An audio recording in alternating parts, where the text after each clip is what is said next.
The Nightingale. A king lived in a beautiful palace.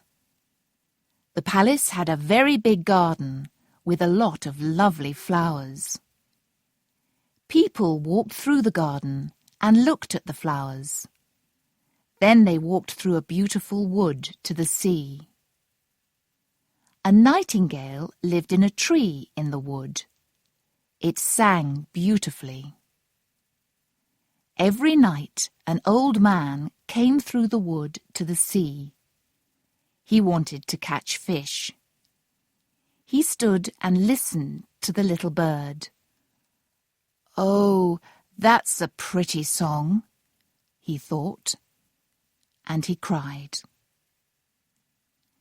Visitors from many other countries came to see the king. "We like your city, your palace, and your garden," they told the king. "They're very beautiful." Some visitors heard the little bird. "Nothing is as beautiful as the nightingale's voice," they said. They wrote books about the city, the palace, and the garden, and they always wrote wonderful things about the nightingale. Other people round the world read these books, and one day the king saw one. He read, and he was very happy. "But nothing is as good as the nightingale's voice," the book said. "What's this?" asked the king. "The nightingale? I don't know this bird. Is there really a bird with a beautiful voice in my garden? Nobody told me. We learn a lot of new things from books." So the king called his most important servant. "People say there's a very pretty bird here," said the king. "They say that it sings very beautifully. I want the nightingale to sing to me tonight." "I don't know this nightingale," said the servant, "but I'll find it." But where was the bird? The servant ran everywhere. He asked the other servants, but they knew nothing about it. He went to the king and said, "There's no nightingale here. I can't find it." "A great king sent me this book," said the king. "It says there's a nightingale in my garden. Bring it here now, or I'll be very angry." The servant ran through the palace and its gardens, and the other servants ran too. Then they found a young girl in the palace kitchen and asked her about the nightingale. "Oh, yes, it sings in the wood near the sea. It has a beautiful voice. I take some food through the wood to my mother every night because she's very ill. Sometimes I sit down in the wood, and then I hear the nightingale's song." "Little girl," said the servant, "please take us to the nightingale." The other servants went with them. On their way to the wood, they heard a cow. "There's the nightingale," one man said. "It sings very nicely." "No, that's a cow," the little girl said. "We're a long way from the nightingale's home." Near a small river in the garden, some toads started to make a noise. "Now I can hear it," said a servant. "No, those are toads. They have ugly voices," said the little girl. "But we'll hear the nightingale in these trees." Then the small birds started to sing. "There it is," the little girl said. She showed them a little bird in one of the trees. "Is that the nightingale?" asked a servant. "It isn't very pretty. The other birds are prettier and more interesting." "Little nightingale," the girl called. "Our king wants you to sing something to him." "I'll be happy to sing to the king," the nightingale said. "It has a beautiful voice," said the servant. "It will make the king and his friends very happy." "Where is the king?" the little bird asked. "Isn't he here in the wood?" "Pretty little bird, you're going to the king's palace tonight. You'll sing there," the servant said.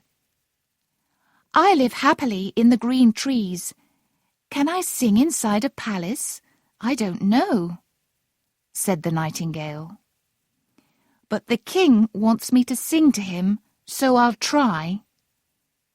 And the little bird went with the servants to the palace.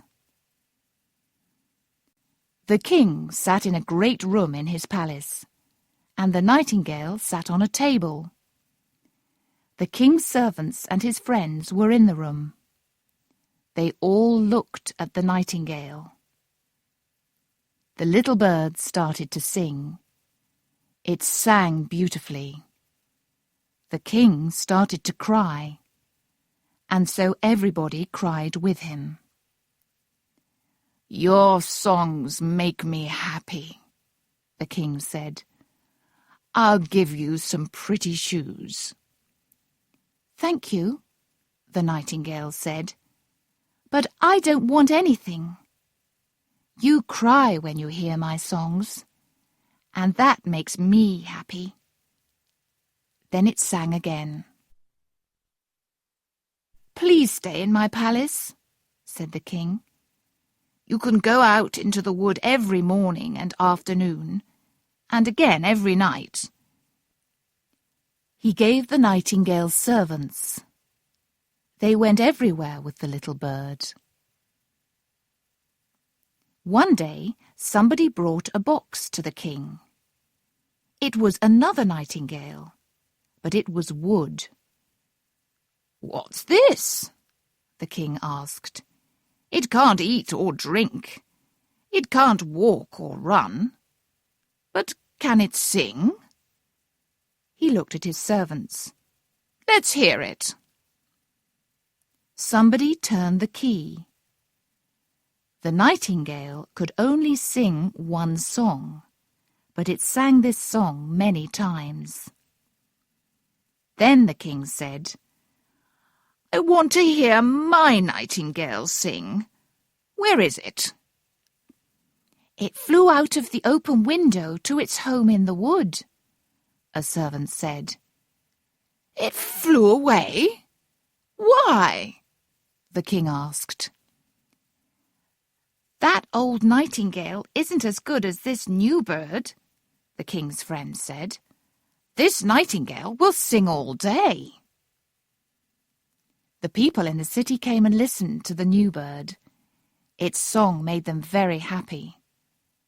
But the old man from the wood said, "The new nightingale has a pretty voice, but the little nightingale's voice is better."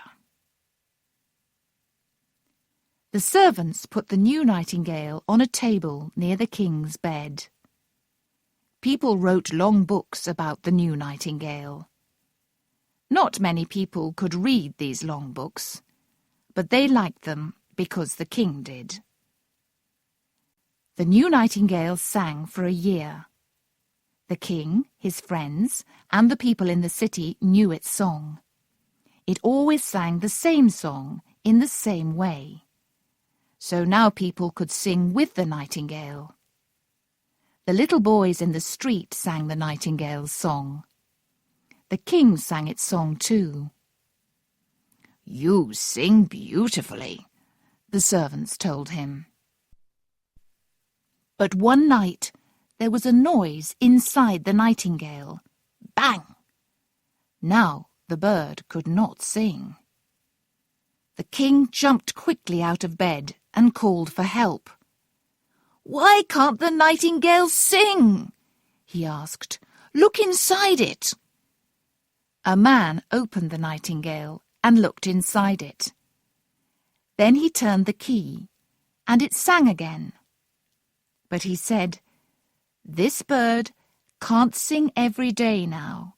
It can only sing for 1 day every year." 5 years later, the king was very ill. People said, "He isn't going to live.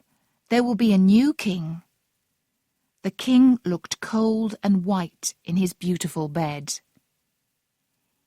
"He's dead," his friends thought. They went away and visited the new king. But the king was not dead. A window was open near his bed, and the king looked out at the beautiful sky. "I'm going to die," he thought. "I did many good things in my life, and many bad things too. I don't want to think about those things." He called to the nightingale on the table. "Sing, little nightingale. Please, please sing." But the nightingale did not sing. Then the king heard a sound outside, a beautiful voice. The nightingale from the wood sat on a tree and sang. It sang about beautiful flowers and woods and gardens. The king was happy again. "Thank you, thank you," he said to the bird. "You beautiful little bird, you came back and helped me. I won't die now. What can I give you?" "You gave me something very beautiful when I first sang for you," the nightingale said. "You cried. I will always remember that day. But I'll sing now, and you sleep." The nightingale sang, and the king slept. Later he opened his eyes and saw the sun in the sky. "Where are my servants?" he asked. "They aren't in the palace.